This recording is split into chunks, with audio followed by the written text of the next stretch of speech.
Assalamualaikum warahmatullahi wabarakatuh. Nama saya Nani Rahmawati. Saya dari kelas Perbankan Syariah B semester 5. Di sini saya akan menjelaskan materi mengenai tanggung jawab sosial suatu perusahaan terhadap konsumen atau Corporate Social Responsibility atau yang bisa disingkat dengan CSR. Untuk mengetahui lebih lanjut mengenai materi ini, langsung saja yuk kita lihat.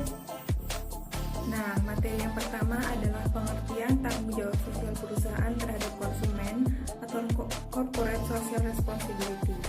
Jadi, CSR ini adalah suatu konsep bahwa organisasi, terkhususnya perusahaan, adalah memiliki suatu tanggung jawab sosial terhadap konsumen, karyawan, pemegang saham, dan yang lainnya.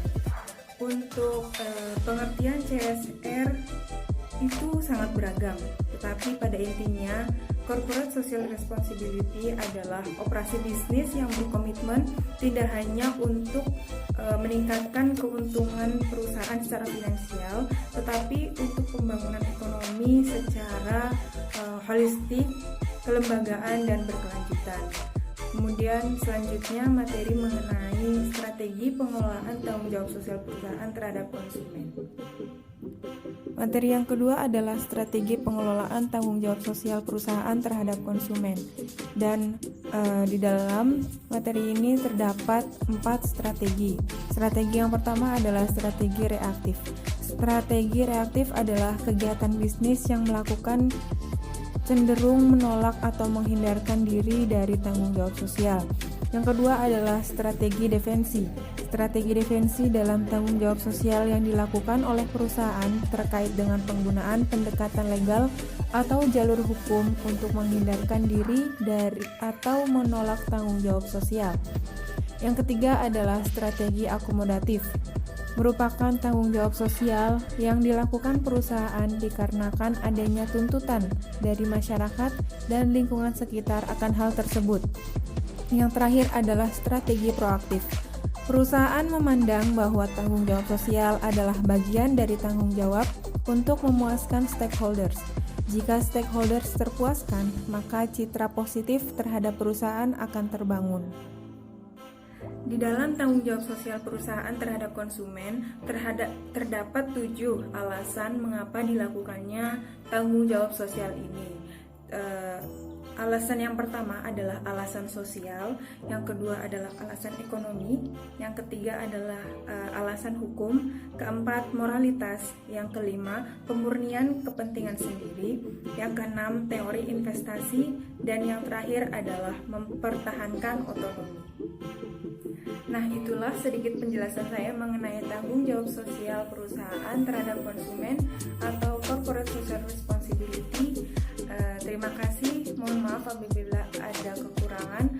Wassalamualaikum warahmatullahi wabarakatuh.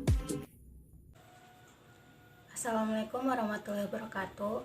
Materi selanjutnya akan dijelaskan oleh saya, Piranika Gray-Angelina 1808-203078.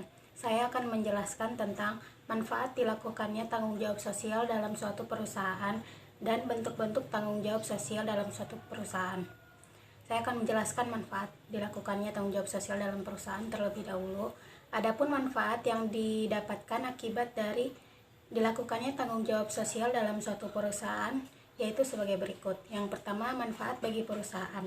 Tanggung jawab sosial perusahaan tentunya akan menimbulkan citra positif perusahaan di mata masyarakat dan pemerintah. Yang kedua, manfaat bagi masyarakat.